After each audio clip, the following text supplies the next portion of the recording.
Baik, Assalamualaikum warahmatullahi wabarakatuh.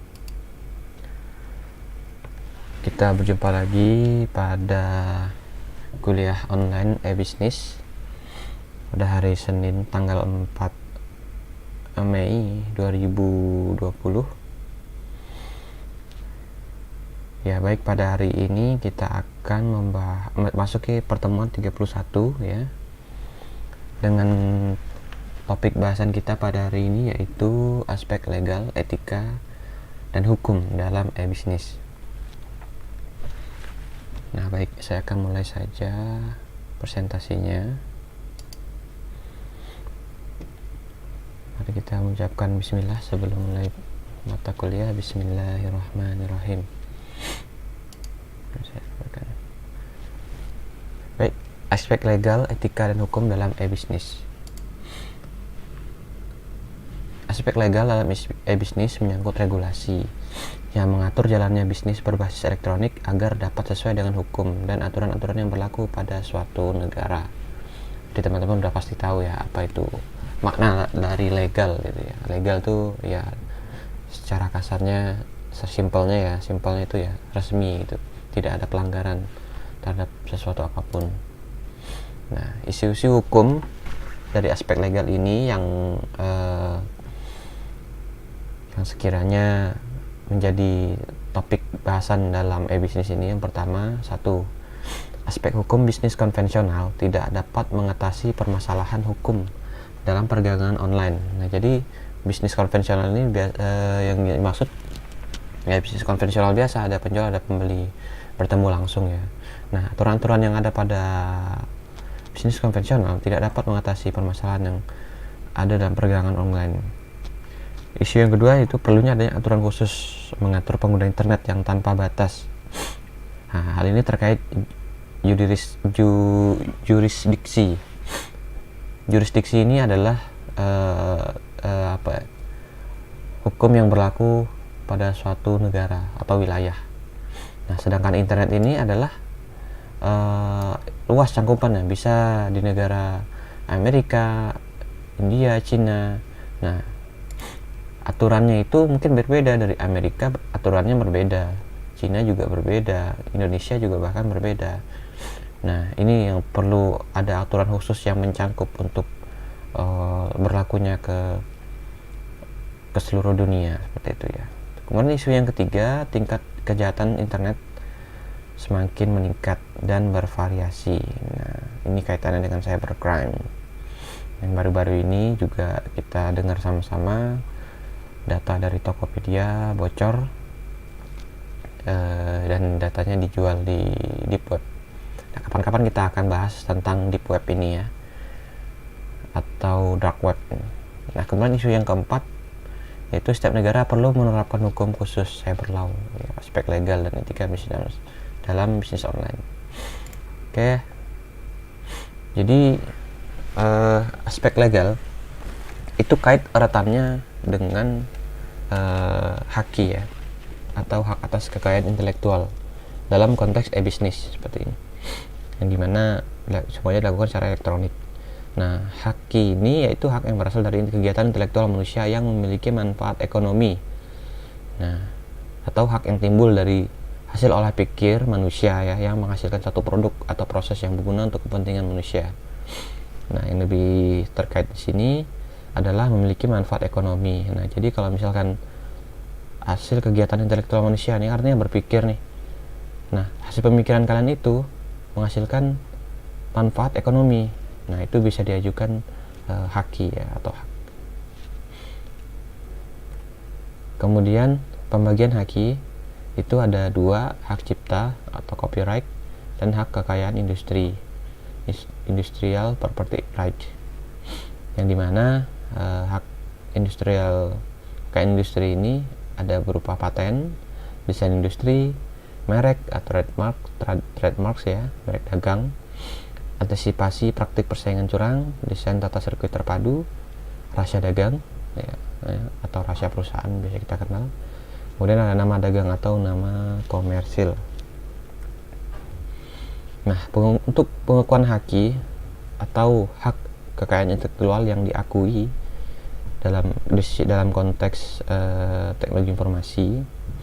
Yang pertama itu ada perlindungan program komputer, kemudian ada perlindungan hukum terhadap basis data. Nah, ini yang perlindungan hukum terhadap basis data ini ya yang lagi sedang gencarnya dari masalah Tokopedia ya kemarin. Kemudian ada perlindungan situs informasi atau website, perlindungan hak paten. Kelima ada metode, proses, dan model bisnis. Keenam lisensi open source. Dan 7 nama domain dan merek. Nah, untuk pengakuan haki nomor 1 ini yaitu perlindungan program komputer. Nah, ini nomor 1 karena kita sebagai praktisi di bidang teknologi informasi, erat kaitannya kita dengan membuat sebuah program komputer. Nah, program komputer yang kalian bangun itu kan hasil pemikiran kalian. Kalian coding seharian semalaman, pusing, stres, hanya untuk memikirkan untuk memecahkan sebuah prosedur atau algoritma tertentu. Nah, itu merupakan sebuah kekayaan intelektual kalian yang kalian patenkan, katakanlah. Kita melindungi hasil pemikiran kita daripada pencaplokan orang lain yang mengambil keuntungan dari program tersebut. Nah, makanya mulai dari sekarang kita sebagai orang IT yang melek akan teknologi, biasakan jangan menggunakan ya program komputer atau software bajakan ya, seperti itu. Karena ya kita tahu semua ini semua melanggar dari aspek legalitas tadi. Nah, kalau bisa teman-teman ya memang ada beberapa sih yang memang terpaksa ya kalau menggunakannya hanya sekali 2 kali gitu, seperti itu. Itu bisa menggunakan versi trial kalau gunakan untuk sekali 2 kali. Tapi untuk penggunaannya yang intens seperti sistem operasi Windows ya, itu kalau bisa asli.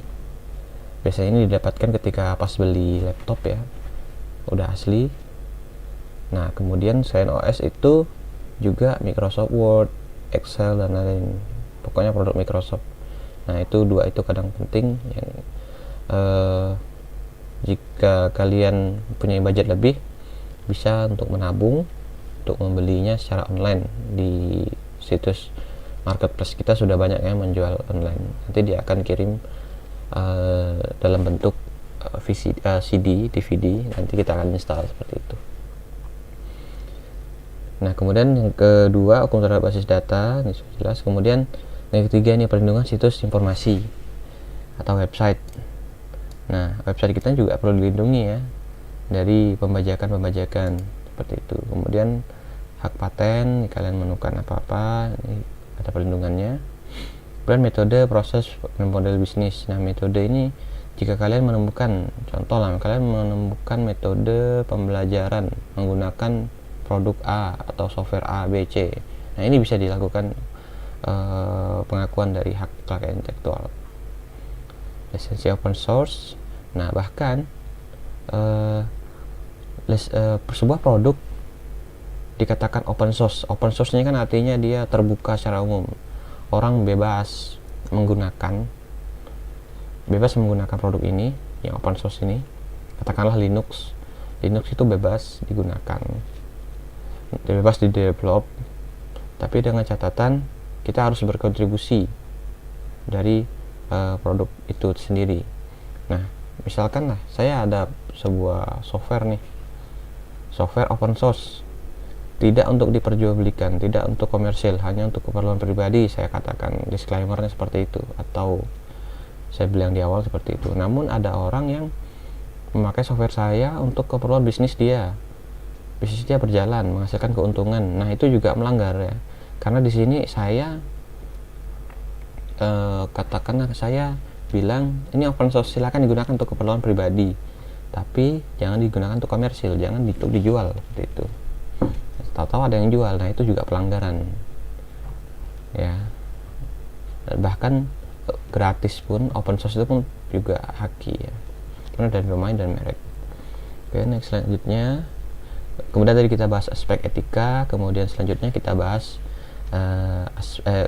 tadi kita bahas aspek dari legalitas. Selanjutnya kita bahas aspek etika dalam bisnis ya. Nah, suatu cara untuk melakukan kegiatan bisnis yang mencakup seluruh aspek yang kegiatan individu, perusahaan, dan juga masyarakat. Etika dalam bisnis dalam satu usaha atau perusahaan dapat membentuk nilai, norma, dan perilaku karyawan serta pimpinan dalam membangun hubungan adil dan sehat dengan pelanggan atau mitra kerja, pemegang saham, dan masyarakat. Jadi etika ini sangat penting dalam dunia bisnis. Sebenarnya bisnis online dan offline ya, konvensional dan online seperti itu. Etika bisnis ini juga sangat penting, dimana ini berkaitan dengan individu atau stakeholder ya, orang-orang yang berkecimpung dalam bisnis tersebut, seperti itu.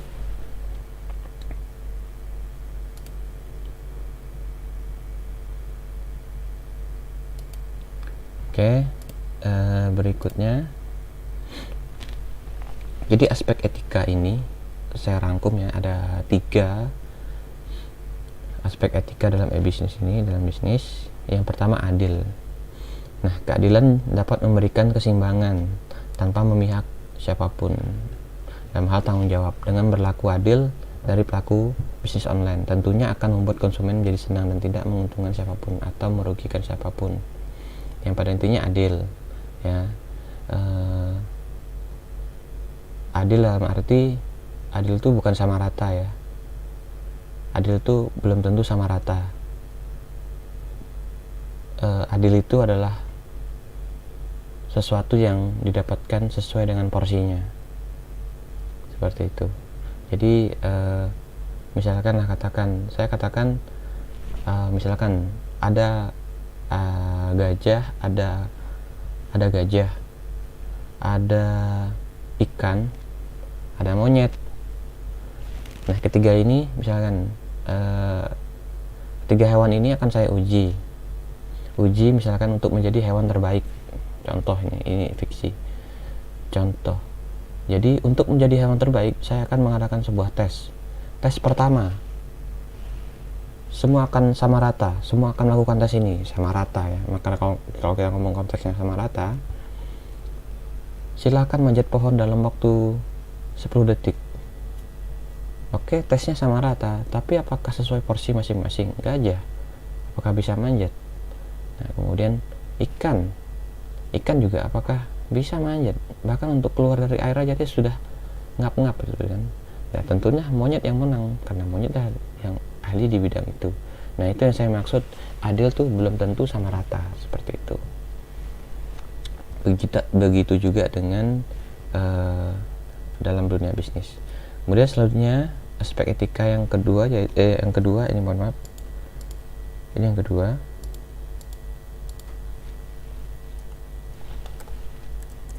Jujur. Yang ketiga mana? Nah, jujur ini sangat penting ya. Aspek yang benar-benar sangat penting, aspek jujur ini. Jadi kejujuran merupakan hal penting ya, benar. Apabila Anda jujur dalam mengerjakan sesuatu, tentunya akan memberikan ketenangan bagi Anda dan konsumen, karena tidak ada bohong-membohongi atau merugikan pihak lain, dan juga tidak menumbuh konsumen. Jujur ini juga berkaitannya dengan misalkan takaran. Misalkan kalian berjualan online, takaran jual kurma 1 kilo, tapi yang dikirim enggak 1 kilo, seperti itu kan. Nah, itu kan tidak jujur. Atau untuk hal yang lebih kritis, nah ini karena kita kampus Islam, kampus berbasis agama Islam, bahkan kalau kita bilang 1 kilo kurma, atau enggak sekurma deh, misalkan kita beli jualan kentang, misalkan kentang saya jual dalam kotak-kotak, kentang saya jual 1 kilo itu di luar boxnya, misalkan saya jual pakai box. Nah, jika kalian timbang 1 kilo termasuk boxnya, nah itu juga tidak jujur, karena kalian menambahkan massa atau berat dari box tersebut ke dalam barang dagangan Anda, padahal yang Anda dagangkan itu adalah, yang Anda jual adalah kentang, bukan box, seperti itu ya. Nah, sama kasusnya mungkin sama seperti ada kemarin tuh ada istilah beli konten gratis kuota, bukan beli kuota gratis konten. Misalkan dulu Telkomsel, saya beli paket data 3 giga katakanlah, kemudian bonusnya ini lebih banyak nih. Bonusnya itu saya gratis nonton kuota Netflix katakanlah, atau iFlix itu sebanyak 30 giga. Nah, sebenarnya yang mereka jual ini kan kuota internetnya ya, bukan kuota kontennya, entertainmentnya, atau bukan iFlix-nya ya. Nah, itu juga tidak jujur sebenarnya. Nah, walaupun itu sebuah bagian dari sebuah strategi bisnis seperti itu, tapi itu dalam aspek etika itu tidak jujur seperti itu. Kemudian aspek ketiga, aspek etika yang ketiga itu amanah. Nah, ini amanah ini sangat penting. Nah, penjual harus memberikan hak yang sesuai yang dipesan oleh pembeli, tidak mengurangi sedikit pun dari hak pembeli, dan harus menepati janji sesuai hari yang dipesan dan sesuai antaran yang dipesan. Nah, amanah ini juga erat kaitannya ya juga dengan misalkan kita display produk ya di Lazada atau toko online kita ya, kita display produk, kita menggunakan ya display yang bagus lah. Misalkan kita jual contoh ya, jual buah online, buah jeruk. Wah, di gambar itu kita foto lah bagus-bagus, kasih semprot air biar kayak segar gitu kan, buahnya bening, tidak ada cacat. Tak tahu ketika dikirim ke pelanggan itu buah yang udah busuk ya, katakanlah buah yang banyak bercaknya atau asam malah. Nah, tidak segar, udah layu seperti itu. Nah, itu juga tidak amanah. Jadi apa yang diberikan ke pelanggan, konsumen itu telah dikurangi kualitasnya ya, dalam tanda kutip dikurangi. Nah, ini yang tidak amanah seperti itu. Atau saya katakanlah saya DP dulu, saya ingin beli sebuah katakanlah saya ingin beli sebuah desain gitu ya, desain grafis logo. Saya panjar 50% uangnya. Oke, 50% saya panjar. Nah, saya menjanjikan vendor tadi, perusahaan tadi menjanjikan oke, 3 minggu desainnya akan jadi. Nah, benar-benar 3 minggu itu udah harus jadi. Jangan udah 3 minggu ditanyain udah jadi belum? Oh, maaf Pak, kami sedang banyak orderan ya. Nah, itu tidak amanah namanya ya. Jadi dia ya kalau memang banyak orderan, kenapa bilang 3 minggu seperti itu kan? Bilang saja kami sedang banyak orderan, jadi kami tidak bisa menentukan tepatnya, tapi yang dalam pasti kurang dari sebulan. Nah, seperti itu kan lebih enak, lebih menenangkan konsumen lah, seperti itu. Nah, setelah bahas aspek etika, terakhir kita bahas aspek dari hukum. Nah, sebagaimana kegiatan bisnis pada umumnya, bisnis online juga tidak lepas dari pengawasan hukum. Sebenarnya banyak undang-undang yang terkait dengan bisnis online, seperti Undang-Undang Perdagangan, ini sudah pasti, Perlindungan Konsumen, ini sangat penting, kemudian Undang-Undang Informasi Transaksi Elektronik (UU ITE). Nah, jadi yang kita bahas di awal tadi ya, dimana isunya yang pertama yaitu aspek hukum bisnis konvensional tidak dapat mengatasi permasalahan hukum ya, perdagangan online. Katakanlah kita dihadapi dengan kasus pencurian data elektronik seperti itu kan. Nah, dulu sebelum ada Undang-Undang Informasi Transaksi Elektronik, ada UU ITE, itu ada sebuah kasus. Jadi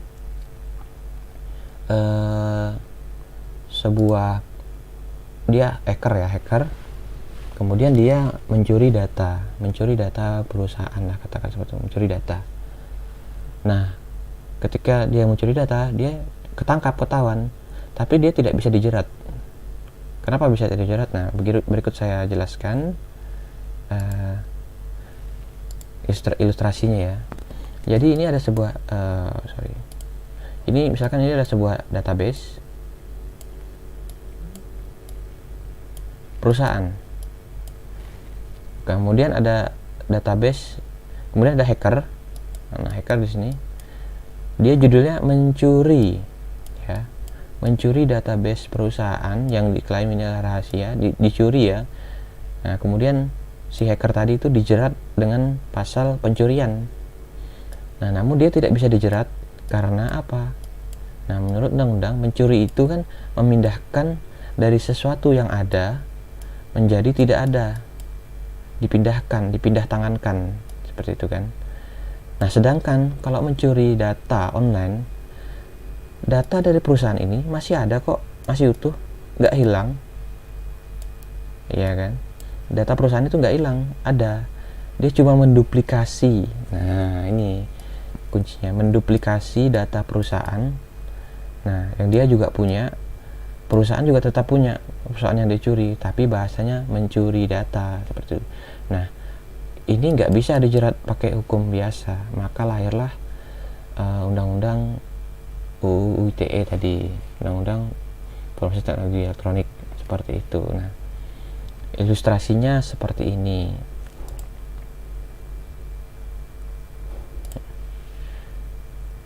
Nah, selanjutnya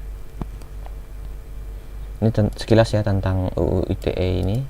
Mengapa ada ini? Nah, salah satunya ya penyebabnya juga itu tadi. Hukum konvensional itu tidak bisa disamakan dengan hukum online, seperti itu, perdagangan online. Kemudian perihal bisnis online, Undang-Undang Perdagangan juga sudah secara spesifik ya mengatur dalam pasal 65 sebagai berikut. Nah, ayat satunya, setiap pelaku usaha yang memperdagangkan barang dan atau jasa dengan menggunakan sistem elektronik wajib menyediakan data atau informasi secara lengkap dan benar. Nah, contohnya tadi ketika saya jual barang yang di display di web, seperti itulah yang akan sampai di customer, seperti itu. Sudah. Ayat 2, setiap pelaku usaha dilarang memperdagangkan barang atau jasa dan atau jasa dengan menggunakan sistem elektronik yang tidak sesuai dengan data. Nah, sebagian yang sesuai dengan ayat 1, dilarang ya memperdagangkan yang tidak sesuai. Kemudian ayat ketiga, penggunaan sistem elektronik sebagaimana dimaksud ayat 1 wajib memenuhi ketentuan yang diatur dalam UU ITE. Ayat 4, nah, data informasi sebagaimana dimaksud ayat 1 paling sedikit memuat identitas dan legalitas pelaku usaha sebagai produsen atau pelaku usaha, persyaratan teknis barang yang ditawarkan, persyaratan teknis atau kualifikasi jasa yang ditawarkan, harga dan cara pembayaran barang atau jasa, kemudian cara penyerahan barang. Nah, kemudian ayat 5 ya, ini silakan dibaca. Kemudian ayat 6.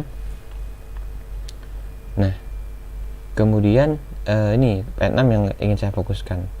Setiap pelaku usaha yang memperdagangkan barang atau jasa dengan menggunakan yang tidak menyediakan data atau informasi secara lengkap dan benar dimaksud ayat 1, maka dikenai sanksi berupa pencabutan izin.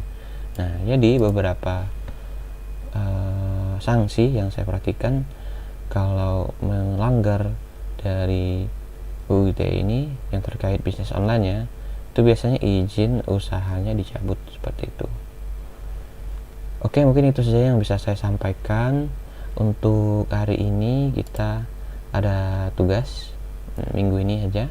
Tugas minggu ini yaitu silakan kalian cari contoh pelanggaran aspek legalitas, etika, dan hukum pada kasus sebuah perusahaan startup, instansi, atau yang pernah Anda dengar, atau sebuah perusahaan startup atau instansi yang menurut Anda melakukan pelanggaran. Dia tidak terbukti pelanggaran tapi kan punya pelanggaran pribadi. Oh, ini perusahaan ini pelanggaran nih, pelanggaran aspek legalitas, etika, atau hukum ya. Kemudian analisis pelanggarannya, kemudian sanksinya apa, kemudian berikan solusi dari pelanggaran yang dilakukan. Nah, perusahaan boleh berbeda tiap aspek. Nah, misalkan saya contoh ya, kasusnya delay tidak jelas dari pesawat Lion Air gitu. Kemudian pelanggaran aspeknya apa, etika. Kasusnya gimana? Perusahaan menjual harga tiket pesawat dengan harga murah, namun ketika akan terbang penumpangnya harus menunggu lama akibat jadwal penerbangan yang selalu mundur tanpa alasan yang jelas. Nah, kemudian ini analisis dari aspek etika, yaitu perusahaan mengecewakan penumpang ya, sebagai customer penumpang ini karena selalu ditunda penerbangannya tanpa alasan yang jelas. Seperti itu. Kemudian solusinya apa? Penumpang diberi kompensasi berupa penggantian makanan atau minuman selama masa menunggu keberangkatan pesawat. Kemudian contoh selanjutnya, contoh plagiarisme desain stiker motor gesit. Kalau kalian nggak tahu, gesit ini adalah motor listrik produksi asli Indonesia yang dikembangkan oleh Institut Teknologi 10 November Surabaya bekerja sama dengan PLN. Nah, untuk memproduksi sebuah motor listrik yang bernama gesit ya. Nah, PLN ini dan gesit terseret dalam kasus dugaan plagiarisme desain motor. Desain motor ini bukan dalam hasil desain bentuk motornya, tapi desain stikernya. Nah, kemudian desain motor listrik tersebut belum mendapatkan bayaran desainer ya. Nah, jadi ceritanya itu desainernya ini dimintain orang PLN lah katanya untuk mendesain stiker dari motor gesit ini. Kalian bisa searching di Google nih, kalau penasaran. Nah, desainer jadi oke, tapi belum juga dibayar. Tahu-tahu produksi motor udah jalan. Motor itu udah keluar dengan stiker yang sama persis dengan apa yang didesain oleh desainer tadi, yang belum dibayar tadi. Nah, itu menjadi masalah kemarin. Kemudian solusinya ini apa? Nah, desain merupakan hal yang sepele sih emang, namun akan bermasalah jika tidak diperhatikan. Maka masalah desain ini perlu dipikirkan matang-matang,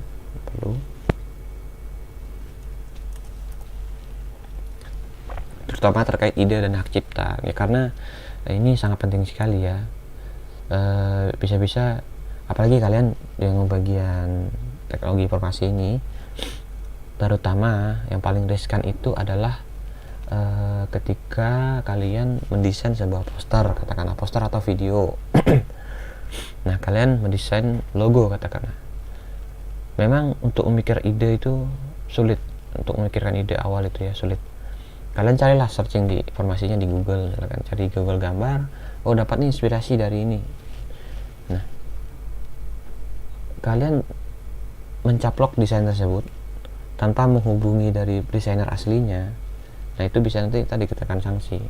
Misalkan ada lomba sayembara pembuatan logo, misalkan pembuatan logo Prodi TI Polita, akan yang menang akan dibayar hadiah sebesar sekian. Nah, tapi kalian desain caplok dari orang, dan orang itu nggak dikasih tahu gitu kan. Boleh kalian pakai desain itu, tapi kalian ada memberi royalti ke desainer yang asli tadi. Nah, itu tidak masalah. Yang masalah ketika Anda mencaplok desain dia dan digunakan di desain Anda, dan desain Anda menang, tahu-tahu menang dan menjadikan logo Prodi TI Polita seperti itu. Nah, tahu-tahu yang punya desain asli tahu nih, oh ini desain saya nih, dia tidak ada ngasih tahu saya. Nah, itu kita bisa tercekal. Yang kena siapa? Yang kena Prodi TI, bukan desainer yang kalian itu. Seperti itu ya. Nah, jadi tugasnya itu silakan dikerjakan di selembar kertas Word, dikumpulkan di Google Classroom ya. Saya tunggu paling lambat seperti biasa hari Jumat jam 12.00. Kita bulan puasa ini meminimalisir tugas ya, insya Allah. Dimana tugasnya akan saya batasi 1 minggu itu 1 tugas. Nah, seperti itu. Baik, silakan teman-teman yang ada pertanyaan di kolom komentar.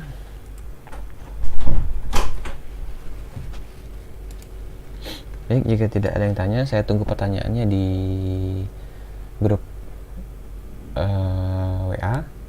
Silakan. Nah, oke, saya akan akhiri streaming pada hari ini.